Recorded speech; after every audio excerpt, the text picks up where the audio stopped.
This is the War Room Roundtable podcast, the show that takes you around the world to share interviews with some of the most successful and relevant businessmen and women on the planet. Hear their stories and get the most important business lessons they've learned on the road to success, and get exclusive advice on how to implement their successes into your life and business. The War Room Roundtable is brought to you by your hosts, Jason Miller, CEO of Strategic Advisor Board, and Philip Lanos, CEO of Own the Rhythm, and former podcast host for Entrepreneur and Inc. magazine.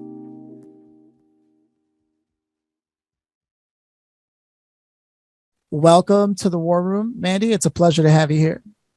Thanks for having me. Yeah. I feel like we got off to a great start. I feel like there's good energy. You definitely carry your weight. I mean, as people can see, you got the mic. You're prepared for this. So Jason and I are definitely Serious stoked to have business. you on. Yeah, this is serious stuff. Our favorite question to kick things off with is always, do you yourself come from a family of entrepreneurs, working class professionals, or creatives, or anything of that nature? Yeah, my parents are both not entrepreneurs, but I come from a lineage of grandpa entrepreneurs. So both of my grandpas on my mom's side and my dad's side were entrepreneurs. Interesting. We just talked to somebody today who says for some reason he believes it skips a Really? generation. Yeah, That's yeah. funny. Huh. Yeah, Very yeah. interesting. Yeah, and so it looks like that's sort of what's happening here, because you yourself are actually a pretty avid entrepreneur in the sense, and a modern one where you're traveling all the time. So I'm going to try and close this gap in the story here. So growing up, did you know about your grandparents and their entrepreneurialism, or did you find that out later in life? I worked with them. So my grandpa, who I am actually in his condo, my late grandpa right now in Hawaii, he was a teacher part of his lifetime. And then he also owned a bunch of rental homes. And so he was very handy. So he could build anything. He also had his own McEachern woodwork business where he would carve things out of wood. Like, he was awesome. He was a very talented man. And so I grew up working with him on the rental homes. So I would be painting. I would be on roofs, helping him with roofing. I would be cleaning these nasty walls that renters that don't take care of the rental properties, right? I would be digging holes. I would be like sweating profusely, like doing grunt work labor on his rental homes, remodeling them, keeping them up. So that was my first job, was actually working for him. And I worked from him till probably I was, 14, all the way till when I went to college. Oh, wow. Okay. So work ethic is definitely not a problem. No, I've been a little worker bee from, a very young age. Okay. So where does marketing start to come into? Because, most people would have just gone like, okay, I'm going to go into real estate or what have you. Right. But you chose a different path. How does this happen? Yeah, it's happened by accident. I never set out to be an entrepreneur. I never went to college to be an entrepreneur, right? So I come from a family of teachers also. So teaching is in my blood, which is why I love even doing what we're doing now, right? So like, I literally right now for a living, I spend my days training sales teams on LinkedIn, which I'm teaching, and I love that. So I grew up wanting to be a school psychologist. So I went to University of Kansas and I majored in psychology and Spanish, and I lived in Spain, and I wanted to be a bilingual school psychologist. Like, marketing and entrepreneurship was nowhere in my path at all originally. But I thought I was too smart to study for the GRE to get into graduate school. I thought I graduated. I was kind of a nerd and an athlete. Like, I did a lot. I'm an overachiever, right? So I graduated early from high school, thought I was super smart. Went to college, graduated early from college, and I was like, I got this. I didn't. Yeah, I failed the GRE exam miserably. Okay. So, and then my ego as a little, 20-year-old got in the way, and I was like, screw that. I'm over it. Like, I'm just going to go get a job. Right. So like, my trajectory completely changed overnight because of my ego, but it worked out. Because like, that got me into home improvement sales. And that's where the home improvement comes in. Like, when you mentioned, like, why didn't you go to real estate? I actually did go into home improvement right out of college with Sherwin-Williams and then Anderson Windows. Okay. So I was in sales for both of those companies. And then I realized how terrible it is to work for someone and how I hated it. And I hated pushing a clock and I hated having people tell me what to do. So that's when I started. And I've always been obsessed with computers and technology. So like the same grandparents that I was just telling you about, my grandma, also very bright. My grandmas were also amazing businesswomen too. Like I come from like both sets of grandparents were incredible on the business side, all of them. Okay. So I do have that in my blood, luckily. So grandma invested in me like in computer classes and like computer camp as a kid because I was fascinated with technology. So I was already kind of a nerd anyway. And so I just started researching ways to make money from a computer, ways to make money online, you know, when I realized I didn't like working for people. And that's how I got into marketing. And I'm a psychology major. So marketing and psychology kind of go hand in hand anyway. Right.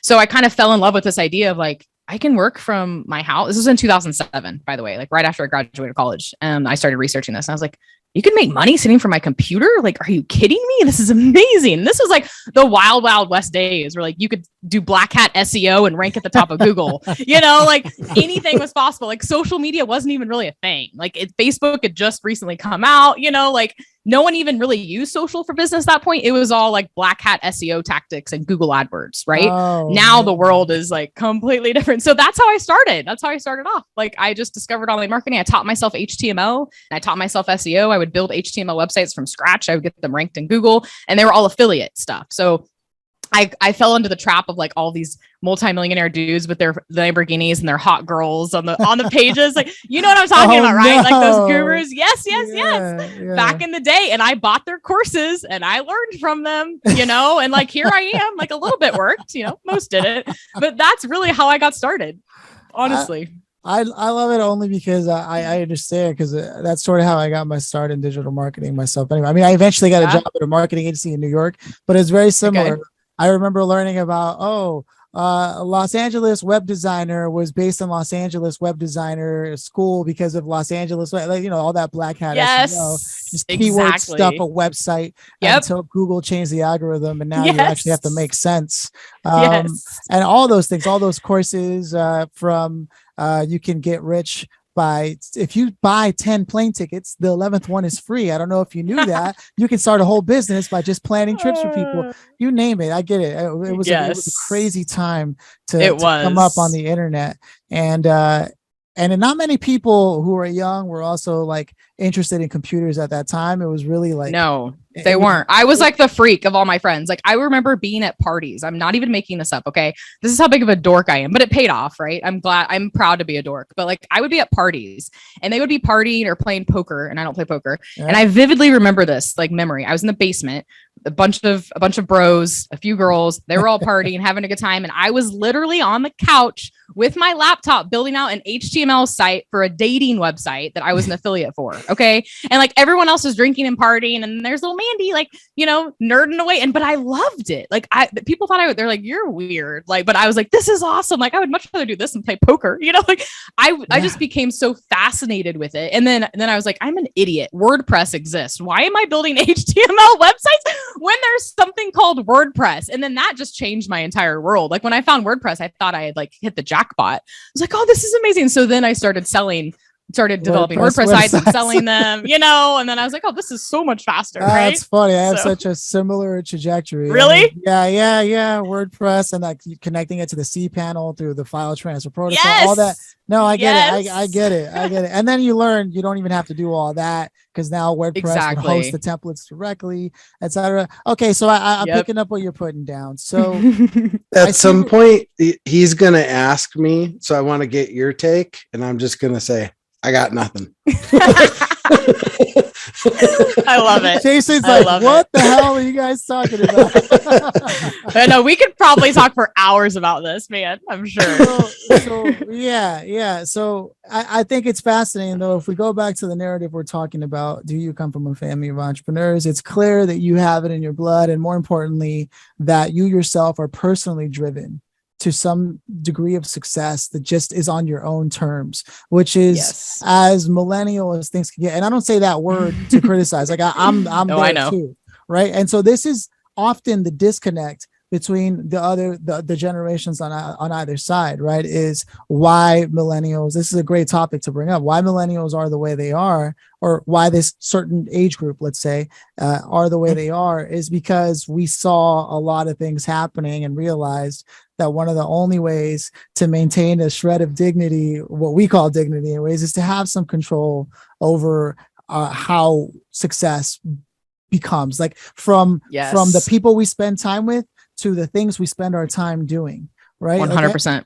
And which is hard because there's a whole generation of people going, yeah, well, you're not going to like everything that you do, and there are some things you just have to do no matter what. There's some people you just have to be around no matter what, and we're part of this age group that says, not really. No, not really. Yeah. It might even hurt to not do it for a little bit. Exactly. But it's better than having to deal with that. It's a hard thing to understand. It's just funny. It's really ironic. Totally. So then if we're to push this narrative forward, right? At what point did you really start to set out and like create your own like agency where and like you got to a level where you're speaking and traveling and being remote? Like, where does that success really kick in for you? What was the thing that turned that around? I mean, I've been, they say there's no overnight successes, right? Like, remember, this 2007 is when I started online marketing. Okay. So like, I'm not, I didn't just start yesterday. I'm not, I'm on the older end of the millennials, but like, I know, right? Not 40 yet, but so this has been a long journey, right? So I did affiliate marketing for a few years while I had a full-time job in sales. And then I was making money, but it was like peanuts, right? Like I was selling dog products, dating site, like literally like any health products, like it was all affiliate stuff. And then I went to flippa.com. Have you heard of Flippa before? Oh, Flippa.com? yeah. You have? Jason, yeah. Whoa. What do you know about Flippa? Tell me. Oh, I used to buy and flip off of Flippa all the time. Really? See, now I can talk about Now that. you're in it. You're in it. See, I knew I had to bring up Flippa. I knew I had to bring up. Oh, wow. Okay, so you're a fan. I made some good money back in 8, 9, Okay. somewhere in there. Around the same time. Around the same time I was. Entrepreneurs. Oh, Okay, so yeah. what were you flipping then? That's What kind of right. sites, Jason, were you doing? Oh, Jesus, whatever I could buy for the cheapest and scale it quick and flip it around, right? Okay. Survival websites. Yes. Those were hot then. They were. They were hot, like the preppers, right? Yes, the Doomsday Preppers. Yeah, Doomsday Yes. Preppers. You buy those little love sites that. for like almost nothing, right? Yep. And then I had another guy that he did all the stuff you were talking about before that I didn't care about. Stuff in, So he did all that. But then you used to be able to go on Fiverr and buy like 8 million backlinks for like That's what I did too. Yes, early Fiverr. Yes. Wow. right. And you could just buy It really was backlinks like $5. crazy. Yeah, Exactly. right. And then Google came down and put Panda in place, and that killed all Damn that. Google. For real. Yeah. So That's so okay, funny. there we go. So yeah. So Jason and I knew what was up. We were doing That's it at the same right. time. So Wow. I literally was doing the same thing, but I was creating brands from them, and I would flip them and I would get them ranked in Google, and then I would sell them. And then the people who would buy it started hiring me to do their more websites. So it was entrepreneurs, like rich entrepreneurs, basically. Lucky me, I had a Canadian guy that just had a lot of money, and he had a lot of hobbies, and he started buying my websites. And he's like, by the way, can you just make these for me? Like I have all these affiliate stuff. I'm into horses. So I did like horse training for him, like medical stuff, like tons of stuff for him. And I was kind of a freelancer, but I didn't call myself a freelancer because I didn't even know at the time, what was what. So I just started working for him. And then that kind of like had my light bulbs go on of like, wait a second, I think I could do this for businesses. Like I'm building out these websites for this guy on WordPress. I'm getting them ranked in Google. He's paying me for this. I could do this for companies. And so that's when I was home improvement sales in Kansas City. That's when I started talking to business owners, and they were complaining about, I was just asking them questions like, hey, what do you do for your website? What do you do for SEO? Like, I'm just trying to learn here, local business wise. And they were complaining and bitching about how terrible their SEO guys are and how they're ripping them off and how they're not ranked at all, how their websites are crap, how they know they're getting ripped off. And I was like, okay, I think I can do this. So I went to Google And I typed in Kansas City chiropractor or Overland Park chiropractor. It was the suburb I lived in Kansas City. And I went and I found chiropractors. For some reason, I was like, wanted to get in the medical right away. Like I had the home improvement stuff and I ended up doing that. But I was like fascinated by like the medical industry too, which fast forward years later, I spent a good chunk of Mod Girls clients have been in healthcare. Not so much anymore, but in the past, like a lot of Mod Girls revenue came from healthcare companies. So I was just fascinated with the healthcare world. So I started Googling chiropractors in these cities and I would email them, cold email people that were on page 2 and 3. And I would email them and I say, hey, Mandy here from Overland Park. I noticed that your website is on page 2 in Google for Overland Park chiropractor. You know, no one's seeing your website, right? I can get you in the top 3 results. You don't have to pay me anything. I'll do it for free. And once I get you in the top 3, you pay me $500. And it worked. And that's how I got my first client. And then he hired me to do a website. And then I started talking to roofers that I knew for my home improvement. And then I got one of them and I offered the same thing. And he's like, sure, it worked. He's like, can you do my website? Yep. Well, then he told his friend who happened to own a roofing company and a recording studio company. And I love all things music. I come from a family of musicians also. And so I was like, this is awesome. And so he paid me to do both of his websites, redo them and WordPress. And then he paid me to do the SEO. And then before I knew it, I had a business. I was like, oh shit, I think I'm onto something here.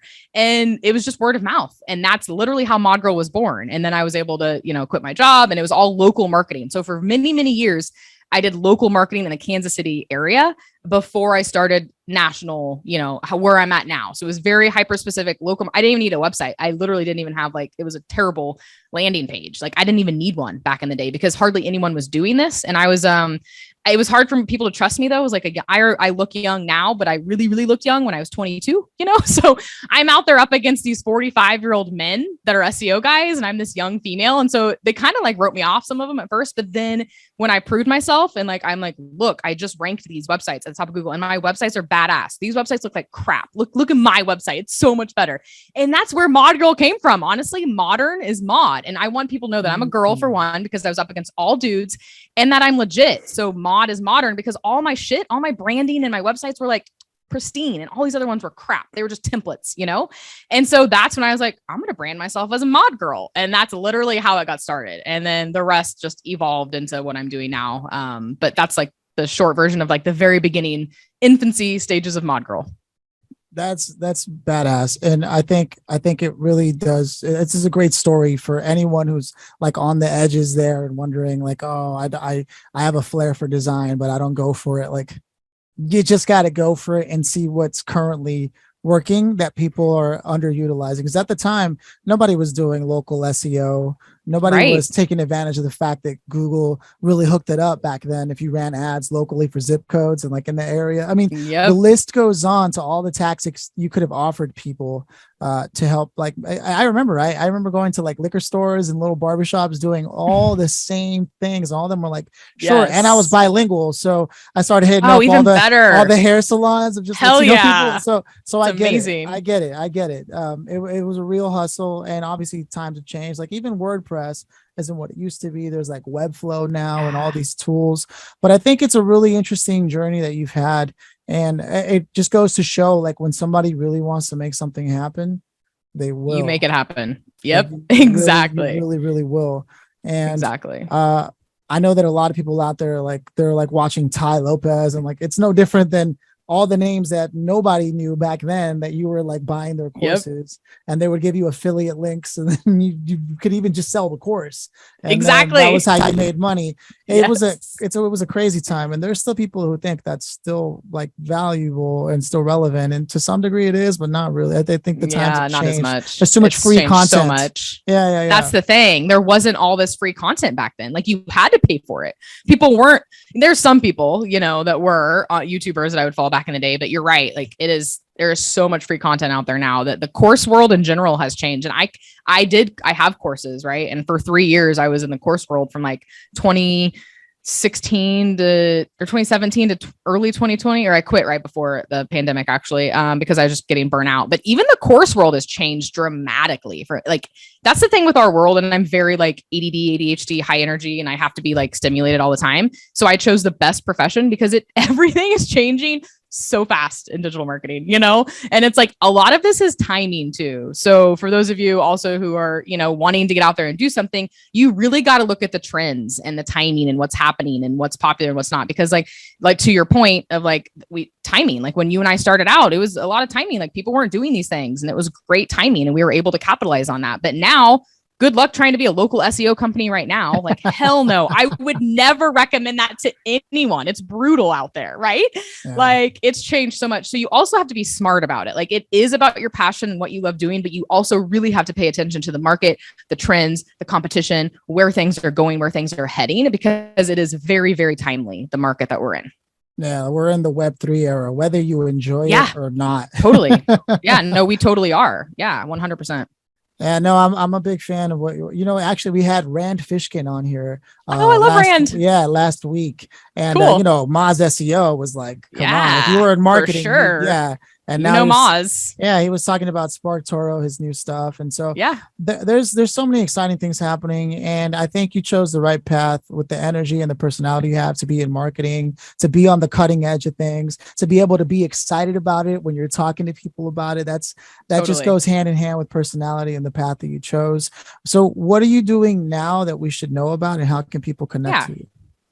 So now I'm the LinkedIn girl, right? So I'm LinkedIn ninja. So my focus now is training sales teams on how to capitalize on the power of LinkedIn, how to land meetings consistently, how to grow their personal brands. So I work with a lot of tech sales teams. That's kind of my jam. So I have an amazing training program called the Modern Social Seller, and I'm pretty much all in on LinkedIn social selling. So to connect with me, obviously LinkedIn is the best. My name, Mandy McEwen, but I'm active on every social media channel at Mandy Mod Girl. But yeah, if you want to know how to grow your personal brand and, really capitalize on the power of LinkedIn, I share a lot of awesome content on that. And that is my main jam today. And people should know, if they learned anything from this call so far, if you're into LinkedIn right now, that's the place where people need to be paying attention to. And why try to figure it out when I know you already figured it out? That's right. That's why you're in the game. So just realize this is somebody who's serially been able to do this. The perfect thing to do is to observe that behavior and then just save yourself the headache and work with Mandy. I already know, just based off what I've heard so far. Before we go any further, because there's a few things we have left to ask, I want to check in with Jason. What are your reflections on this? Flippa Jason, what's up? Yeah. So the really neat thing about, listening and being able to listen through this whole thing is it really lends to how people adapt, right? And because adaptability is extremely important in business, period, right? And a lot of times people don't even realize they're in a business until they're actually in it sometimes. And yes. And that's kind of what happened to you, but look what it birthed. That's the cool thing about it, right? Is it like birthed something that can be generational, right? And, for me, it's all about generational things, right? Generational things. It's about footprint. It's about all of those things. That's where I am in my life anyway.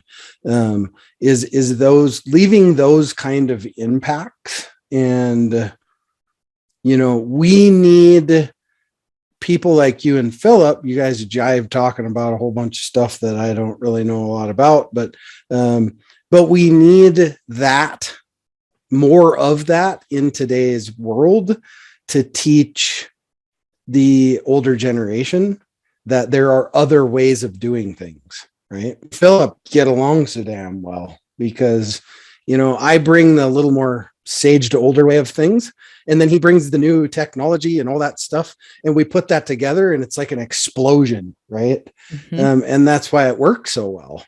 And we need more pairings like that in the world, to where I agree. You smash the old tech with high tech, and, or just, there's nothing wrong with the old way of doing things, but then you couple all the beautiful technology with that, and that just enhances it times 10, right? So, so that's what I would want people to take from this conversation is be willing to step outside of that box if you're an old geezer and you're stuck in your ways, which I'm not that person, by the way. I'm very much not stuck in any ways. I don't get married to shit ever. I just don't. I don't get married to things at all. And because I don't think you can as a successful business owner anyway. Agree. But if we can take and take some of these generational gaps and bring them together a little better to say, here's my experience. Here's my experience. Let's put those together and make them more powerful, because that's the shit that's going to change the world. Right. Totally.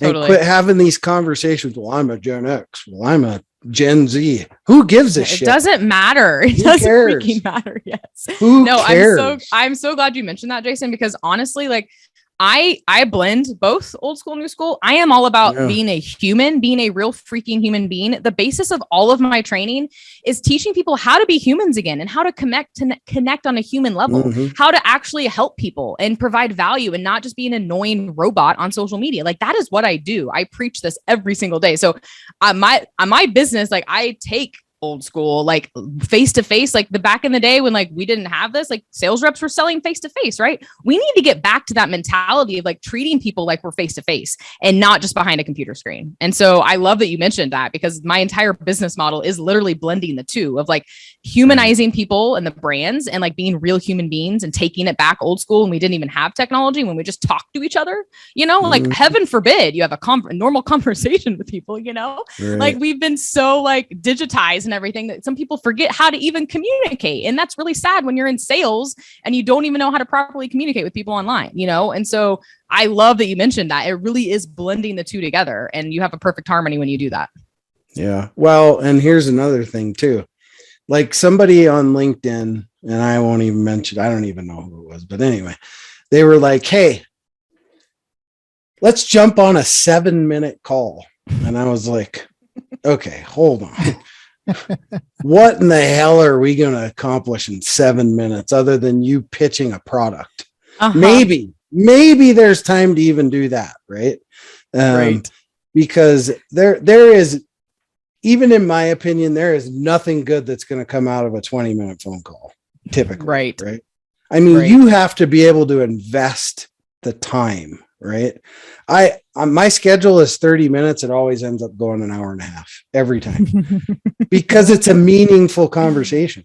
Right. But I only have meaningful conversations. And as a matter of fact, I don't even have phone calls anymore. If you don't come on the podcast so I can get to know you, I won't even talk to you. I love that. I love that. No, that's perfect. So, because then I can make a decision on whether or not I want to move a relationship forward with somebody or not. Totally. Right? Because I think they're cool, they're kick ass, they do good things, they're out to change the world like me and Philip are. I can get on that bus. Can't get on the bus where you're going to try to talk to me for 7 minutes. So it's nothing there. No, well, and that's the thing. Like the number one thing I tell people is like, do not ask to get on a call with people, period, until you've built up that relationship. Like your first message should not be get on a call. And I'm dying at the 7-minute thing, by the way. I've never heard a 7-minute thing. I've heard of like 5-minute and 10-minute, but that's a good one. 7 minutes. Like how random. Like what? It's like the 7 touch rule. I don't know. Oh my God. Yeah, man. So annoying. It's real. I mean, there are people, I mean, I could just go through my LinkedIn and there are just like, sometimes I don't even know like how they even think this is going to work, you know, like I don't either. Like, hey, I saw that you live in the same city as me. I thought we should connect.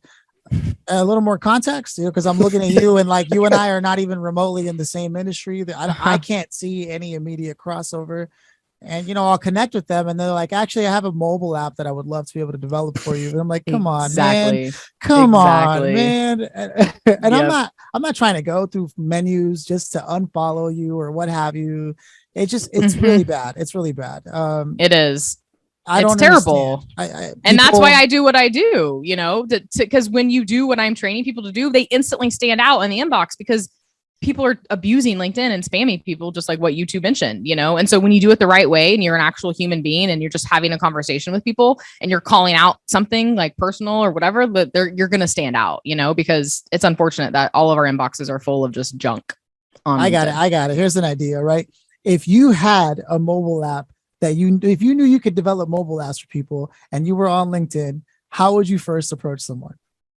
How would I first approach someone if I want not mention nothing about the mobile app? I would go and I would engage with their content. Yeah, like you don't even mention the mobile app, because if your profile is optimized like it should be, you don't even have to sell yourself. Exactly. Your profile does, and if they're interested, cool. Otherwise, you just start a conversation. Like you don't even have to mention the mobile app. How many people slide directly into the DMs when they haven't even interacted with the content to show that they know who you are? They've taken it so many. Like, come on. And so my process literally is like my friendly leader method is literally starting. If they're posting content, you have got to be engaged with the content before you even send a connection request, right? You have to be liking, you have to be commenting. And if they're not posting content, are they commenting on other people's stuff? Look at their activity. And if they're not doing any of that, find something else on their profile that you can personalize. Go to the company page. You have to do a little bit of research that takes 20 seconds before you send that connection request, but hardly anyone is doing that. LinkedIn is not Instagram or Facebook. These are actually people who can potentially bring money into your bottom line, and you vice versa. These are real professionals. Are there people there who shouldn't be on LinkedIn? Probably, but only because they haven't gotten their career where it needed to be, right? Otherwise, it's one of the only networks that still holds some real value, aside from Twitter just being a hodgepodge of political craziness, cliquish craziness. Yeah. I mean, if you're into clicks and political things, Twitter is for you, right? No, I think this has been a really valuable conversation, especially about how to bring humanity back to digital interactions, because there are people out there who swear that just because they sell advertising on a social network doesn't mean you're supposed to be advertising at all times on a social network. Could you imagine you showing up to a dinner party and everyone you talk to is like, hey, here you go. Here's my card. Buy my thing right now. Thanks. We should have come on. Here's a little bit of my inside my brain with all that stuff. And I know this conversation's going long, but all the good ones do. And I don't mind. My approach to it was, because Forbes asked me, how do you operate in the new digital environment? And I said, you treat LinkedIn just like the golf course. I love that. Yep. Don't make it any other way than as if that person that you're going to have that interaction with is if you guys are out having a beer. I don't play golf. I suck at it, but I'll drop a ball by theirs. And drink scotch. I don't either. I love it. But the point is if we, the art of the deal, right? And doing things the old fashioned way, you can take the old fashioned way and still use it in technology. Right. Yeah. We should actually do that. That's the right way to do it. So it's the fashion that survives. Right. Yeah. How am I going? How does that work? Well, okay. Well, I go down to the country club and I'm sitting there having a meal and there's some other guy. I go up to the bar and, I order a drink. I said, hey, nice to see you in the club. I don't think I've met you before. Right. You start to have a conversation. Holy shit, you can do the same thing on LinkedIn, right? Yes. And then you start to build the relationship from there. So some people on LinkedIn need a drink before they reach out to people. I know they do. They totally do. Oh my God, I love that. Help them relax a little and just take the foot off the gas just a little bit. No, for sure. No, that to your point though, Jason, I have a real quick story. So something similar. So I was on a guy's profile and now we're really good friends and working together, but he was an influencer in the tech space and I wanted to connect with him and I saw that he was with his dog in Mendocino County and I've lived in California for 10 years and this was last year. And I was like, oh my gosh, I was just in Fort Bragg with my dog. I love Cooper's adorable. And that's all I said in the connection message. And he responded back, wow, you're the first person in the last few thousand that's taken the time to even look at anything on my profile. And it was about a dog, you guys. And now we're working together and he's probably going to bring me so much business. And it was literally because I was like, oh my gosh, I saw you with your dog. So was I. That's it. We didn't even talk about business in the beginning. And what do you know? Now we're good friends and we're working together and a lot's going to come from it. Just exactly like what you mentioned, Jason, just like you're at a golf club. It's the same thing. Right. That's exactly. And I feel like people forget we really do vote with our dollars, right? And so when we do business with people who are assholes or who are salesy, and they get to stay afloat in business because people are supporting their pitches, that ruins it for the entire marketplace. I talk about this all the time. It's like, we're decision makers. We should only promote those people, upvote those people who are really taking the time to bring that human side to things. Because totally, look, if I like hanging out with you, you better believe I'm going to do business with you, because when you do business with people, it's going to be for a long time. Hopefully, nobody wants to start all over again and start, everybody wants to be in business with people for as long as they possibly can. That's the whole game. Totally. And yet, there are people out there who are ready to make transactions and get out as soon as they can. And it's like, wow. That's a really it's just a different mentality. Yeah, exactly. And that's why I literally have I call it the friendly leader method, because I am literally of the notion that all of the people I work with are my friends. I consider my friends. I would be able to hang out with these clients that I work with, not the whole team, but there's someone on the team that I vibe so well with on every single company I work with that I would have no problem going and having drinks with and hanging out. That's how I do business. I have to connect with you on a human level before I do that. And so to your point of we're in this for the long haul. It's not transactional. We are human beings and we all crave that connection, and we want to do business with people we like, period. So I think things are shifting though. I think the people you mentioned, Philip, let's quit giving those those spammers, those annoying people the ammo to do this. But I think it's slowly they're going to fade out. I think it's just a matter of time. The market is shifting. There's still a lot of them, yes, but I think as time goes on, more and more people are adopting what us three are talking about right now. And I think we're going to see fewer and fewer of the actual legit people doing that. You're always going to have the sketchy spammers. Those are never going away. But I feel like with more people like me educating sales teams on this and how to be humans, and just the way things are shifting in general with our world and how we are craving authenticity, I think it's changing. I really do. I think it's going to change. Wow. It's funny. I never thought about this, right? I'm always asking myself, this is just happening out loud, where I'm always like, okay, I do podcasting. I have interesting conversations with people. I do some digital marketing on the side. I'm doing all that. But it never occurred to me when I'm asking myself, what's a real problem that I want to solve? Because I ask myself this every day. There's a real problem with the way people are communicating with each other when it comes to sales. And I just heard you do what you do. And I'm like, well, yeah, that's one way to solve the problem, is educate people. That's a valid way to solve that problem. And I don't know why it took me until just now to realize, that's how you use, because for me, when it comes to teaching and courses, and sometimes I get I don't ever want guru or any of those words to hit anywhere on my profile. So I've always been very careful about courses and things of that nature. But when I see, for the health of the marketplace, for the well-being of everyone in business, if you can have conversations like we're having now, where we impact someone and make them realize, oh, that's not how people use LinkedIn. Yeah, it's not. And there's better ways to do it. I'm beginning to see the power of having these conversations into these educations. So if people do want to get a hold of you, I want to reiterate again, where can they go? Yep. Mandy Mod Girl on any social network, and then Mandy McEwen on LinkedIn.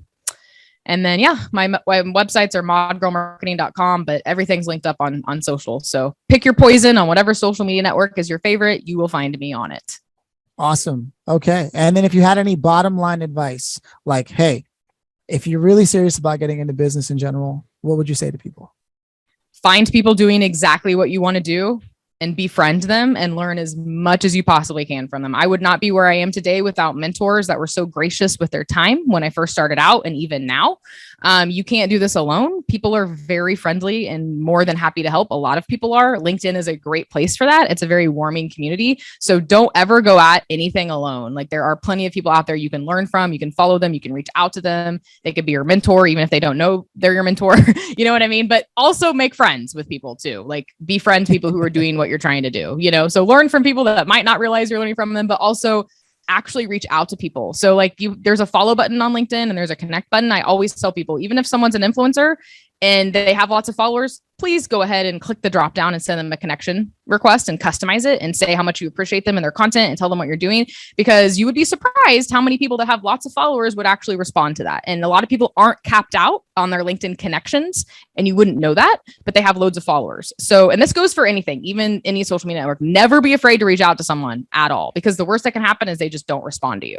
But you will be shocked at how many people that you think that wouldn't actually will respond to you. And a lot of people are more than happy, to at least point you in the right direction or give you some tips. And so just have the confidence to go out there and make those connections. It really is like your network is your net worth. I know that you've probably heard that a trillion times, but it's so true. And that's why I love LinkedIn so much. It is all about relationship building and connections. So that's my main thing, is build those relationships.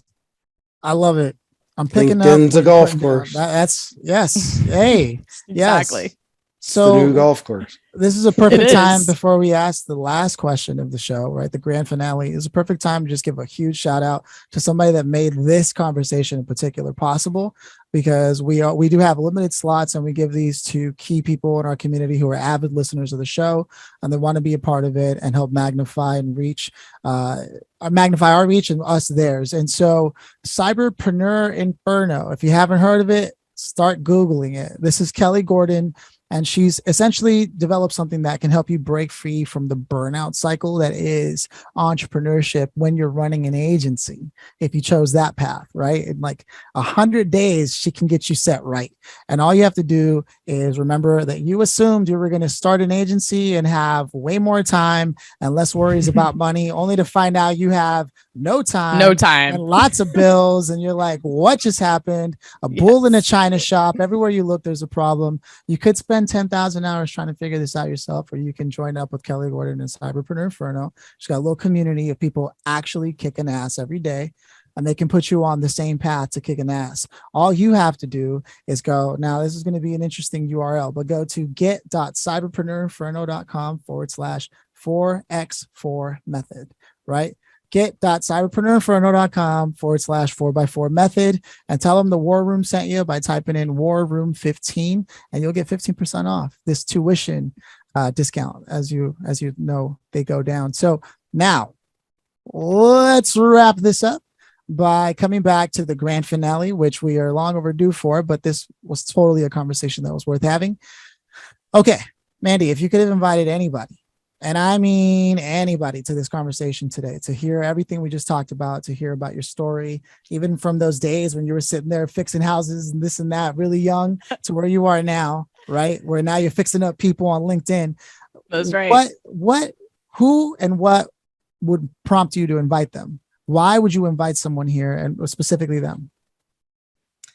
Yeah, well, you just said it, right? So how, a lot of I contribute where I am today is my grandpa. So I am sitting in his condo right now, my late grandfather in Hawaii, in Kona, Hawaii. I'm so grateful for that opportunity too. But he's taught me a lot about entrepreneurship and hard work and work ethic. And he's very proud of what I've accomplished before he passed a couple of years ago. So I would 100% say my grandpa, John, for sure. Hey, shout out to John, for real. I'm so grateful that you stopped by to bring that energy. I'm not usually this like energetic, but when I get around someone that is, it just like, I can't help it because I know where it's coming from. And I'm like, yeah, totally. I just get hyped, Good. I'm like the consummate hype man for anything that I do. You know what I mean? So yes, it just takes somebody else. I don't have any other level. Like I operate on one level. Like it's high energy, right? I don't even drink caffeine. So if I'm on camera at 5 a.m., I'm literally this hyped all the time. So that's funny. I mean, it's a good thing, but sometimes it's maybe not a good thing. So, but I'm glad you appreciate it. No, I know where it's coming from, and it's needed in the world. It really is, because too many people have their guard up, and one way to help people relax is to be the first one to do something obscene or crazy, what they would consider crazy, when really it's just let go, let loose, have some fun. Totally. This is fun. Yeah. And exactly. I forget that a lot, especially when I'm alone, which is why it was important what you said about get mentors, make friends in your industry, get out. There were so many gems in this, and it's tradition here for Jason to close out. So I'm just going to say it was really nice meeting you, hearing your story, and being able to partake in some of those lessons. But now I'm going to let Jason close us out. Yeah. Likewise. All the really, really good conversations like blow over the 30 minutes by like totally blow it over. Yeah. Right? And this one was one of those. And, you know, we had somebody today say, don't ever let somebody interrupt your, what was that saying? Oh, yeah. She said part of the reason don't- she became an entrepreneur was because she was working at a human resources office, Yeah. and her direct manager, right, the guy who ran the company, was like, "You're a little too happy and bouncy today. You want to tone that down a bit?" Yeah. And she said, No. she said, I would Yeah. never from that day forward let anyone ever tell me how to walk, that Yeah. I need to change my walk. I love that. That Yeah. That's was it. amazing. That was it. So that's my point. Let me bring that back around because I couldn't remember what it was. But my point is the energy, right? Yeah. Don't let anybody ever suck that out of you. I mean, because that we need that kind of energy in this world right now. And you know, energy that's everything and everything that we do. I wake up my jazz might be a little different than, you know, yours or Philip's or anybody else's, but, you know, I wake up every morning super excited to do the things that I do every day. And we just all have a different way of expressing that, but I love your energy. It's, you Good, know, thank you. it's very effervescent. There's my big word. Ooh, I like it. I like that word. It's amazing. It's That is an apt description. Yeah. Yeah. Bright, bubbly, and effervescent. Somebody told me I was that one time. I was like, "You're kidding, right? You think I'm bright?" As they bubbly, see and the guns effervescent? and everything. Above I know. I love your background, by the way. I was going to tell you that. I love it. It's awesome. Well, someday I can tell you the story about all those pieces back there. Yeah, I would love that. They like are Tropic real. Thunder. I don't know what it's called. I just know the sound it makes. Yeah, that's right. I'm just a dude. I'm just a dude playing a dude trying to act like another dude. Oh man. I love it. Anyway, well, hey, thank you, Mandy. This was a fantastic course. conversation, I and what enjoyed an it. awesome way to end our day right here. So thank you Good. very I'm much. so glad. Yeah. Thank you Yeah. guys for having me. It was fun. See you next time. All right. Cheers. Cheers.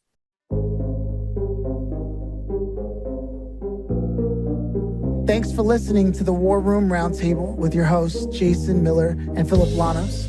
Please leave your feedback and visit strategicadvisorboard.com to get the latest and greatest business advisement on the planet. Follow us on social media for updates, and always remember, if you can dream it and believe it, then you can go achieve it. We'll see you in the next episode.